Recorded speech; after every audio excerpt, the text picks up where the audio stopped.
नमस्ते साथीहरू, आज हामी एउटा यस्तो संस्थाको बारेमा कुरा गर्दैछौँ जसले हाम्रा दिनरात सुरक्षित बनाइरहेको छ, जसको पसिना, त्याग र बलिदानमा आजको नेपाल उभिएको छ। हो साथीहरू, आजको विषय हो नेपाल सेना के गर्न सक्छ। यदि हजुरहरूलाई भिडियो मन पर्छ भने लाइक, कमेन्ट र सब्स्क्राइब गरिदिनुहोला। अब सुरु गरौँ।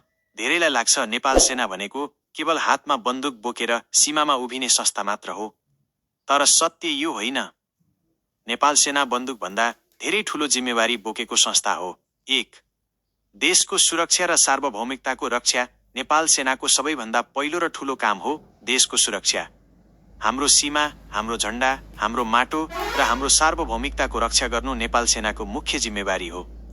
कुनै बाहिरी खतरा आयो भने सबैभन्दा अगाडि उभिने नेपाल सेना नै हो।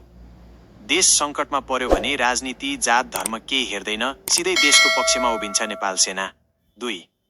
प्राकृतिक विपदमा जनताको सहारा। नेपाल भूकम्प, बाढी, पहिरो जस्ता प्राकृतिक विपदको जोखिममा रहेको देश हो। जब घर भत्किन्छ, मान्छे फस्छ, सडक बन्द हुन्छ, त्यो बेला सबैभन्दा पहिले पुग्ने नेपाल सेना हो। 2072 सालको भूकम्प सम्झनुहोस्। रात दिन नभनी भग्नावशेषमा हात हालेर मान्छे बचाउने नेपाल सेना नै थियो। सेनाले घाइते उद्धार गर्छ, अस्थायी बास बनाउँछ, खाना, औषधि पुर्याउँछ र जनतालाई आशा दिन्छ। 3. विश्व शान्ति स्थापनामा नेपालको पहिचान।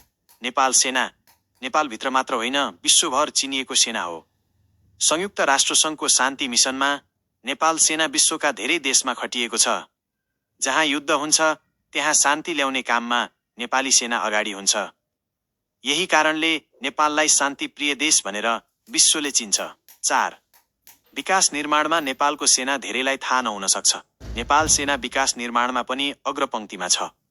दुर्गम पहाड, हिमालका कठिन ठाउँमा जहाँ अरू निकाय पुग्न सक्दैनन् त्यहाँ सेनाले बाटो बनाउँछ। सडक, पुल, एयरपोर्ट, हाइड्रो प्रोजेक्ट, धेरै राष्ट्रिय गौरवका योजना नेपाल सेनाले पूरा गरेको छ। सेनाको अनुशासन र इमान्दारिताले काम समयमै पूरा हुन्छ। 5.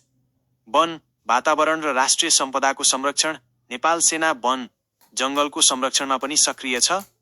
राष्ट्रिय निकुञ्ज, आरक्ष क्षेत्र, वन्यजन्तुको सुरक्षा, यी सबैमा नेपाल सेनाको ठूलो योगदान छ।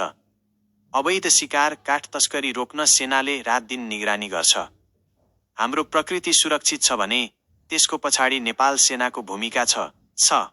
स्वास्थ्य सेवा र महामारीमा योगदान। कोरोना महामारीको समय सम्झनुहोस्। अस्पताल व्यवस्थापन, क्वारेन्टाइन, औषधि ढुवानी र सब व्यवस्थापनसम्म नेपाल सेना सक्रिय रह्यो। दुर्गम ठाउँमा सेनाको अस्पतालले गरिब जनतालाई निशुल्क उपचार दिन्छ। सेना हातमा बन्दुक मात्र होइन, हातमा औषधि पनि बोकेको हुन्छ। 7. अनुशासन, नेतृत्व र राष्ट्रप्रेमको पाठ। नेपाल सेना केवल संस्था होइन, यो एउटा विद्यालय पनि हो। यहाँ अनुशासन सिकाइन्छ, नेतृत्व विकास गरिन्छ, राष्ट्रप्रेम रोपिन्छ। सेनाबाट रिटायर भएका धेरै व्यक्ति देशका असल नागरिक, नेता र समाजसेवी बनेका छन्। 8. जनताको सेना। नेपाल सेना राजनीतिक होइन, जनताको सेना हो। सुखमा सँगै, दुःखमा सँगै।